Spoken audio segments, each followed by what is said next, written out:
if you go into the conversation expecting a fight, that's what you're going to have. If you go in super tired or you're having a conversation at 11 p.m. and you've been up since 5, your chances of it going really well are greatly diminished. There are a few things to have in place that you want to have to set a conversation up for success. One is to make sure you're both in a calm, good place and refreshed as possible. There should be no distractions, no laptops open, phones in hand, kids around. You're in the middle of the kitchen with family walking in and out, the TV on. You need to have, or you only have 5 minutes, you have to run out of the house. That's really not going to work. And you both need to be in a refresh kind of, feeling place. And you might have little kids at home and be thinking, I am never refreshed, Abby. I don't know what you're talking about. I get it. So it needs to be relative. But you, again, can't be exhausted. You have to find a place where you're, in the tumult of your life, where you're up on the island for a minute before you get sucked back into the waves, You need to find that. Get yourself into a good place first. Maybe do a little meditation first. Maybe do a visualization. Make sure your breathing is okay. Maybe do a breathing exercise. There's a lot of things you can do first to get yourself into physically and mentally a good headspace to go into the conversation.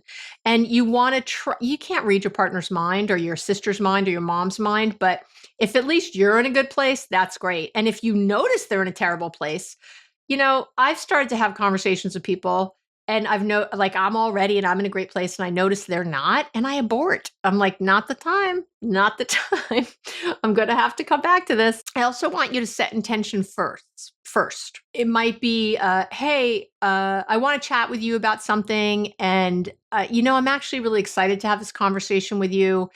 It's my intention that because I want to feel more connected. And I know this conversation will help us get there. It's my intention that you feel heard and loved. It's my intention that we both walk away feeling closer and more connected. Notice how just the tone of that changes when you tell someone, we have to talk. That is the worst. Don't say that. Don't ever say we have to talk. Gary and I sometimes have it as a joke. I'm like, oh, do we need to talk? Because we know it's such a triggering conversation to have. So don't say we need to talk ever. Okay. Just say, oh my gosh, there's something I really want to talk to you about tomorrow, or later today or whatever. And they might say, well, what is it? It's like, it's just something I've been thinking about. And I don't know. I just want us to sit down and I feel like we'll both have good ideas about it. I feel like we'll both really I just feel like your brain on this will come up with a good solution. And it just, now's not the time, but it's good. Let's just talk later. That is not going to have anyone on the defensive, is not going to have anyone upset, is not going to have, and you're not ambushing anyone because you should go in with that. That's how you're supposed to go in. Remember, you have to connect to correct. Oh, Abby, you say it all the time. Yes, I do. Why do I say it all the time? Because it's true. And it's because what you need to do. So you have to feel some sort of connection. Don't have this conversation when you're in a bad place and disconnected. When you're in the middle of a huge fight, you can't do it. Find a time when you're at least at neutral, maybe even getting along. And again, it's okay to wait to have the conversation. Sometimes it's even helpful to be kind of further from an event. So there are you're not in the hotness of it. You can also set yourself up for success by saying up front if you want comfort or solutions. I forget who originally coined that, but it wasn't me.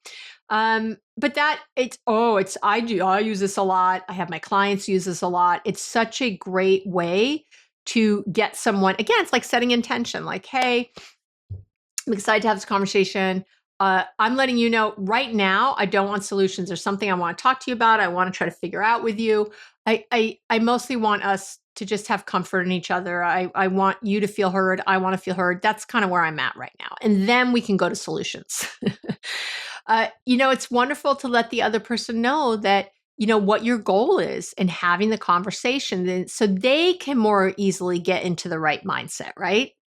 These are good stuff. These are really good things.